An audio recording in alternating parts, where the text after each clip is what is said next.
অনেক লোকের জীবনে অর্থের সমস্যার জন্য অনেক হতাশা ও দুঃখ পেতে হয়। অনেক চেষ্টা করার পর কোনো না কোনোভাবে অর্থের সমস্যা চলেই আসে। কখনো বিজনেস ঠিকঠাক চলে না, কখনো পাওনাদারের কাছ থেকে টাকা পাওয়া যায় না, কখনো আবার অসুস্থতা চলে আসে। এই সমস্ত সমস্যার সবথেকে বড় কারণ কি? কেন মানুষের জীবনে টাকার জন্য এত সমস্যা থাকে? পরিশ্রম করার পরেও, চেষ্টা করার পরেও অনেক লোকের জীবনে অর্থের সমস্যা থেকেই যায়। এর সবথেকে বড় কারণ কি?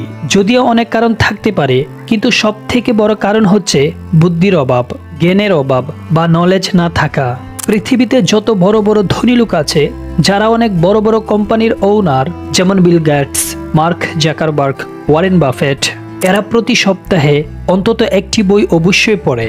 মার্ক জাকারবার্গ 15 দিনে একটি বই পড়ে নেয়। এরা নিজেরাই বলেন, আমরা সফল হয়েছি শুধুমাত্র বই পড়ার জন্য। আমাদের জীবনের ম্যাক্সিমাম সমস্যার কারণেই হলো নলেজ কম থাকা। আমরা এই কারণেই জিততে পারি না, এই কারণেই দুঃখ খাই, এই কারণেই কষ্ট পাই, কারণ আমাদের কাছে এই সমস্ত কিছুর নলেজ থাকে না।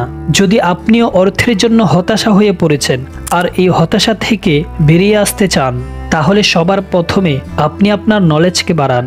বিল গেটসের এই কথাটা তো সবাই জানেন, যদি আপনি গরিব হয়ে জন্মগ্রহণ করেন সেটা আপনার দোষ নয়, কিন্তু যদি আপনি গরিব হয়ে মৃত্যুবরণ করেন তবে সেটা আপনার দোষ।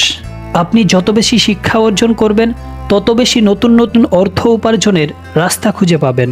ওয়ারেন বাফেটের কথাটা তো অবশ্যই মনে আছে, যদি আপনি রাতে ঘুমানোর সময় টাকা ইনকাম করতে না পারেন, তবে আপনাকে মৃত্যুর আগ পর্যন্ত পরিশ্রম করে যেতে হবে। যদি আপনি আপনার নলেজকে না বাড়ান, তাহলে কখনোই এই সমস্ত সমস্যা থেকে বেরিয়ে আসতে পারবেন না। একটা সমস্যা শেষ হবে তো আরেকটি সমস্যা চলে আসবে। কিন্তু যার কাছে জ্ঞান আছে, তার কাছে যদি কিছু নাও থাকে, তবেও সে তার জ্ঞান দ্বারা সমস্ত কিছু অর্জন করে নিতে পারবে। কিন্তু যার কাছে নলেজ নেই, তার কাছে যদি সবকিছুও থাকে, একদিন সে সবকিছুই হারিয়ে ফেলবে।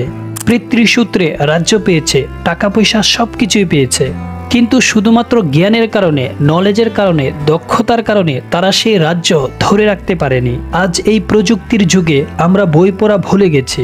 আমি সেই সমস্ত বইয়ের কথা বলছি না যেগুলো আমরা স্কুল কলেজে পড়ে থাকি। আমি আপনাদেরকে সেই সমস্ত বইয়ের কথা বলছি যেই সমস্ত বইগুলি আপনাদেরকে জীবন সম্পর্কে নলেজ দেবে। আজকাল খুব কম লোকই এমন দেখা যায় যারা রোজ বই পড়ে। আমরা সবসময় মনে করি যদি আমাদের কাছে কিছু অর্থ থাকতো তাহলে আমরা কিছু করে দেখাতাম, কিন্তু টাকা বলে আপনি আগে কিছু করে তো দেখান, তারপরেই আমি আপনার জীবনে আসব। আমেরিকার নিউ ইয়র্ক শহরে মাইকেল নামে একটি ছেলে ছিল, যার বয়স ছিল মাত্র 13 বছর। মাইকেলের বাবা মাইকেলকে একটি টি শার্ট দিয়ে বলল, এর দাম কত হতে পারে? মাইকেল বলল, $1। মাইকেলের বাবা মাইকেলকে বলল, আজ তুমি এই টি শার্টটি $2 বিক্রি করে আসো।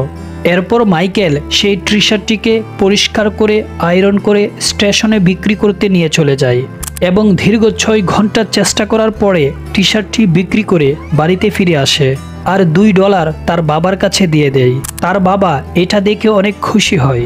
এর কিছুদিন পর আবার মাইকেলের বাবা মাইকেলের হাতে একটি টি শার্ট দিয়ে বলে, এটাকে আজ তুমি $20 বিক্রি করে আসো। মাইকেল টি শার্টটি নিয়ে তার বন্ধুর কাছে চলে যায় এবং বন্ধুর সাহায্য নিয়ে টি শার্টের উপর একটি সুন্দর স্টিকার লাগিয়ে নেয় এবং বাচ্চাদের স্কুলের সামনে গিয়ে দাঁড়ায় সেটিকে বিক্রি করার জন্য।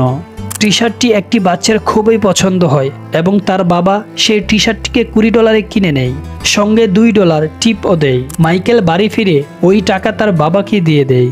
এর কিছুদিন পর আবার মাইকেলের বাবা মাইকেলের হাতে একটি টি শার্ট দিয়ে বলে, আজ তুমি এই টি শার্টটিকে $200 বিক্রি করে আসো।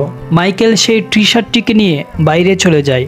তখন সে দেখে নিউ ইয়র্কে হলিউডের ফেমাস অ্যাক্টর এসেছে। মাইকেল ভিড়ের ভিতরে গিয়ে আস্তে আস্তে করে ওই অ্যাক্টরের কাছে চলে যায় এবং টি শার্টের উপরে ওই অ্যাক্টরের অটোগ্রাফ নেয়।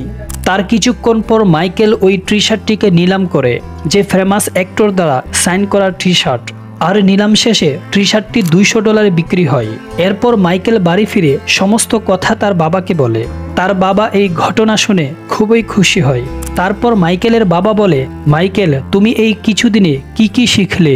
মাইকেল বলে, যেখানে ইচ্ছা থাকে সেখানে উপায় চলেই আসে। মাইকেলের বাবা বলে, তোমার কথাটি ঠিক, কিন্তু আমি তোমাকে যেটি বোঝাতে চেয়েছিলাম সেটি হলো, যদি তুমি $1 টি শার্টকে $200 বিক্রি করে আসতে পারো, তাহলে ভাবো, আমরা তো মানুষ, আমাদের মূল্য কত হতে পারে, আমরা চাইলে কি না করতে পারি।